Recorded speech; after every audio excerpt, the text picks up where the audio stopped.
boy, are we back with two pretty, popular kind of movies in the scene for January. I'm excited to talk about them. First up, we have Sam Raimi's Send Help movie. We will review that. And we also have Markiplier's Iron Lung movie. We will review that, and I'm sure you already know how I feel about that. Markiplier, the man you are. Let me tell you, this movie amazed me. Obviously, I'm joking. It didn't. And I will say this. If you're a big Markiplier fan and you like this movie, honestly, shout out to you. I didn't go up watching Markiplier. I didn't watch any Iron Lung videos pre-movie. I watched some Iron Lung videos post-movie, and my opinion still stands. Iron Lung is it's the cardinal sin of movies. You can't have a movie that is genuinely so boring. Like, the most prime example of boring. Nothing happens. And I've seen movies that are better when they have the same concept, where you're stuck in this one particular spot, right? But this movie fails to do anything, right? It doesn't build a story. It lacks real concept, in my opinion. It's like there's 10 minutes worth of scenes where it's a close-up on a pipe, and then water drops down. Like 10 minutes worth of scenes like that. Or how many times do I have to watch Markiplier come over here, move forward, walk back, mark an X on a map, come back over here, move forward, mark an X on a map. It's the same shit for an hour and a half. It's the same shit, okay? And that is my biggest gripe. And it's not interesting stuff. It's the same boring concept. There's a scene where he needs to go into this little crawl space to kind of restart the submarine. And that crawl space scene takes 10 minutes when to solve it, all it was a button press. That's all he had to do. Now, I do think there's ways you can make this movie better, and I don't think it would upset anybody. I don't think it would upset the person who created this indie game, Iron Lung, who also helped make the movie. I don't think it would upset Markiplier fans because, well, Markiplier made the movie too, and they love you, so they should be fine. But take out like 30 minutes of that middle ground where nothing happens. It's not like you learn anything. You don't even learn the character's name till you're, in the final act pretty much. Take out 30 minutes of that middle space where genuinely nothing happens.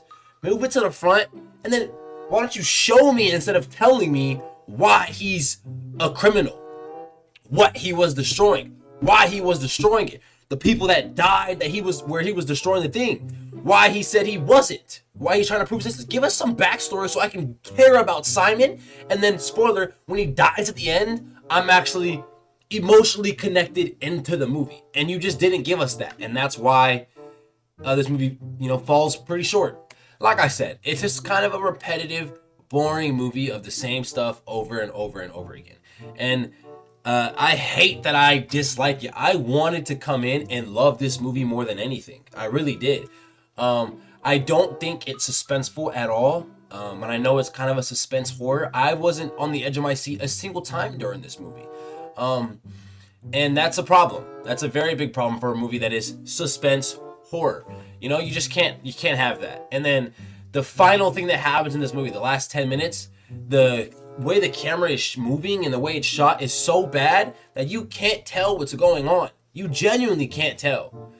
You have no idea what's taking place in that final scene, just for it to kind of cut to something and then it's over. So there's no nothing is solved by the ending of this movie. Nothing is told or shown to us since the beginning to the end. It's like imagine going into a movie knowing nothing about it, sitting down watching just random ass shit that doesn't even almost make any sense, and then it ends without solving anything of the problems that maybe you did learn, right? And that's kind of what Iron Lung is. And I think that goes to the fact that maybe the game is just not it, or maybe we shouldn't make movies off of indie games that are so compact story-wise, Anyways, yeah, so my official review for Markiplier's movie would be a 1.5 out of 5, so I'd probably give it a 3 out of 10. The acting was okay for a YouTuber. Simple as that. And like I said, all the plot and story details that I think are just bad and wrong, and how boring this movie is, leaves it down there. It is officially my least favorite movie of 2025, but I don't hate it as much as I hated some other movies. I mean, of 2026, I don't hate it as much as I hated some other movies that people love. So if you love this movie, I have no problem with you liking it.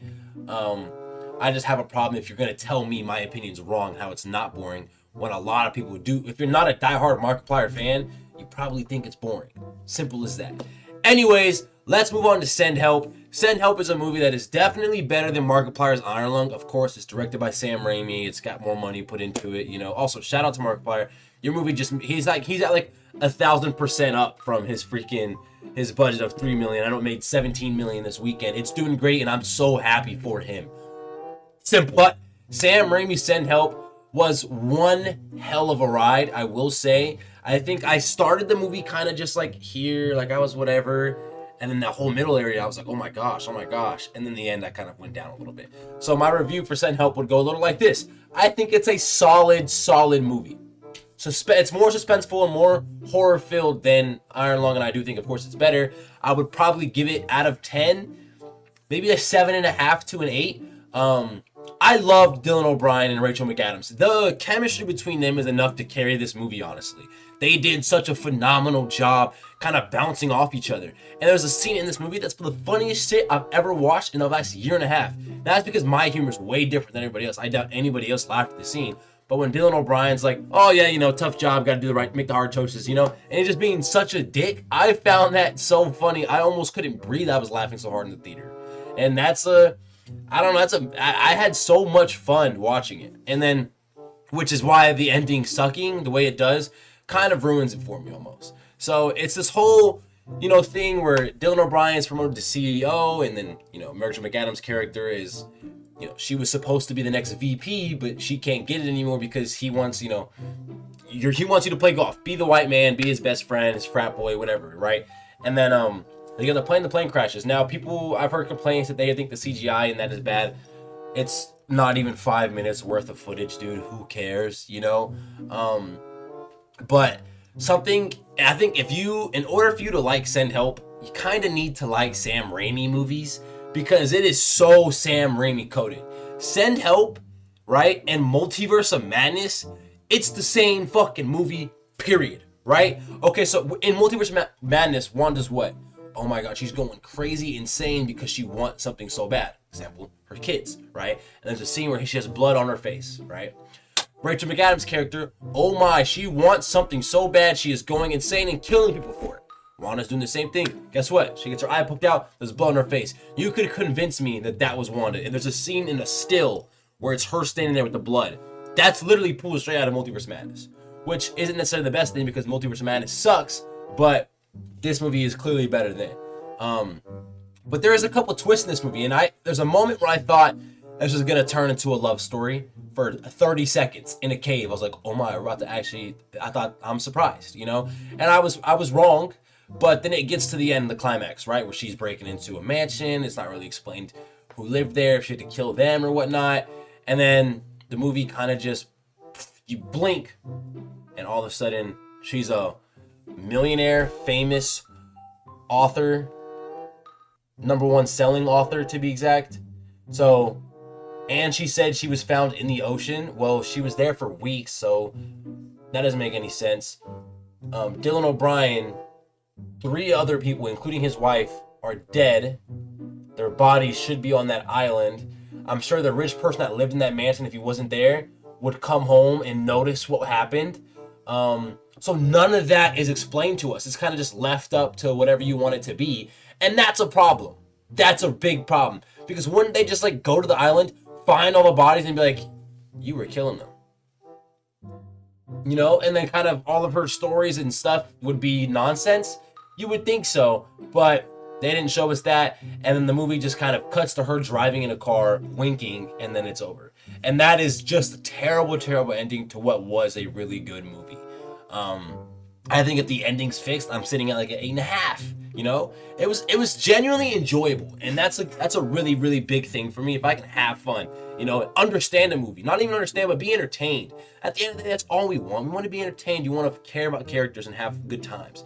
And Send Help did that for me, and Iron Lung did it. And so I got to see them back-to-back nights. I saw Send Help first, and then Iron Lung, and that's my conclusion. See it for yourself, guys. Go to the theater, support these movies. Let's have them make $1 billion. But hey, let me know what y'all think of those movies down below in the comments. Douche.